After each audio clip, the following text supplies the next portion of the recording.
کبھی ایسا ہوا ہے کہ کسی ریسٹورنٹ میں آپ کے سامنے ایک بہت بڑی پلیٹ آئے اور آپ سوچ میں پڑ جائیں، کیا یہ سب مجھے ہی کھانا ہے؟ سچ تو یہ ہے کہ آج کل کھانے کی صحیح مقدار کا اندازہ لگانا بہت مشکل ہو گیا ہے۔ تو آج ہم اسی گتھی کو سلجھائیں گے کہ آخر ایسا کیوں ہے؟ یہ ایک ایسا سوال ہے جو ہم میں سے اکثر لوگ خود سے پوچھتے ہیں، اور اس کا جواب شاید آپ کو حیران کر دے۔ چلیں ذرا کچھ ثبوتوں پر نظر ڈالتے ہیں۔ آئیے ایک بہت ہی دلچسپ موازنے سے شروع کرتے ہیں۔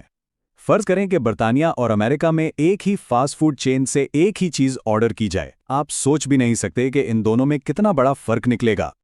ذرا اس فرق کو دیکھیں۔ امریکہ میں چکن نگٹ سیدھے سیدھے دگنے ہیں اور سوڈا بھی برطانیہ کے مقابلے میں تقریباً 60% زیادہ ہے۔ یہ کوئی معمولی فرق نہیں ہے، یہ تو بالکل ہی الگ دنیا ہے۔ اس سے ایک بات تو صاف ہو جاتی ہے کہ جسے ہم نارمل سمجھتے ہیں وہ اصل میں اس بات پر منحصر ہے کہ ہم ہیں کہاں۔ تو سوال یہ ہے کہ ہم یہاں تک پہنچے کیسے؟ کیا یہ سب اچانک ہو گیا، یا اس کے پیچھے کوئی بڑی معاشی وجہ چھپی ہوئی ہے؟ چلیں ذرا تاریخ میں جھانک کر دیکھتے ہیں۔ یہ کہانی شروع ہوتی ہے 1980s کی دہائی میں۔ ریسٹورنٹس نے ایک زبردست ترکیب نکالی جسے ویلیو سائزنگ کہتے ہیں۔ چونکہ کھانے کے اجزاء کافی سستے تھے، وہ تھوڑے سے اضافی پیسوں میں بہت زیادہ کھانا دے سکتے تھے۔ ہمیں لگا کہ واہ کیا زبردست ڈیل ہے، اور کمپنیاں زیادہ منافع کما رہی تھیں۔ یہ ایک ایسی صورتحال تھی جس میں سب کی جیت نظر آ رہی تھی، یا کم از کم ہمیں ایسا لگ رہا تھا۔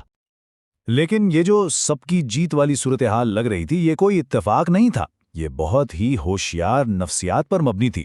فوڈ کمپنیوں نے اس بات پر گہری ریسرچ کی کہ ہمارا دماغ کھانے کے بارے میں کیسے سوچتا ہے، تاکہ وہ ہمیں زیادہ سے زیادہ خریدنے پر مجبور کر سکیں۔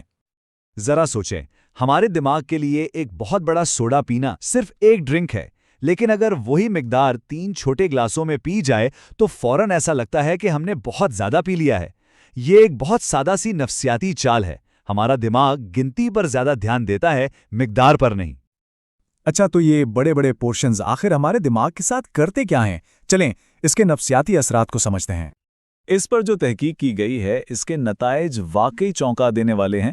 جب کسی شخص کو کھانے کا دگنا حصہ دیا جاتا ہے تو وہ اوسطاً 35% زیادہ کھا لیتا ہے، اور اسے اس بات کا احساس تک نہیں ہوتا۔ یہ کوئی سوچا سمجھا فیصلہ نہیں ہوتا، یہ ایک لاشعوری رد عمل ہے۔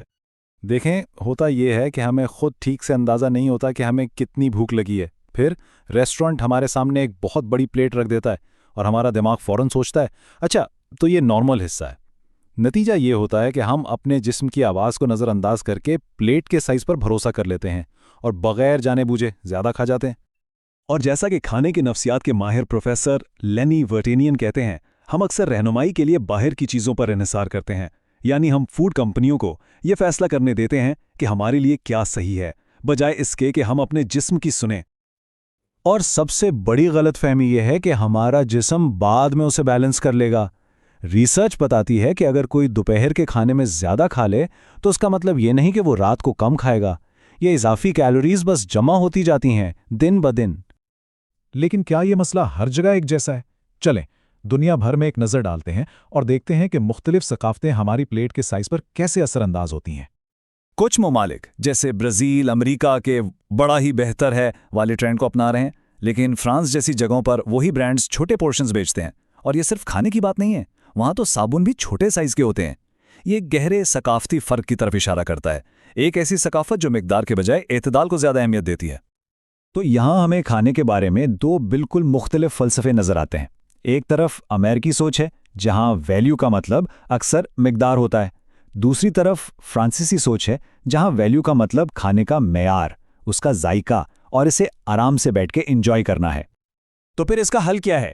اچھی خبر یہ ہے کہ اس کا حل خود پر سخت کنٹرول کرنے میں نہیں، بلکہ صرف تھوڑی سی آگاہی پیدا کرنے میں ہے۔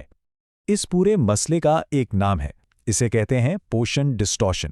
یہ ایک ایسا عمل ہے جس میں جب ہم مسلسل بڑی بڑی پلیٹیں دیکھتے ہیں تو ہمارا دماغ نارمل کی تعریف ہی بدل دیتا ہے۔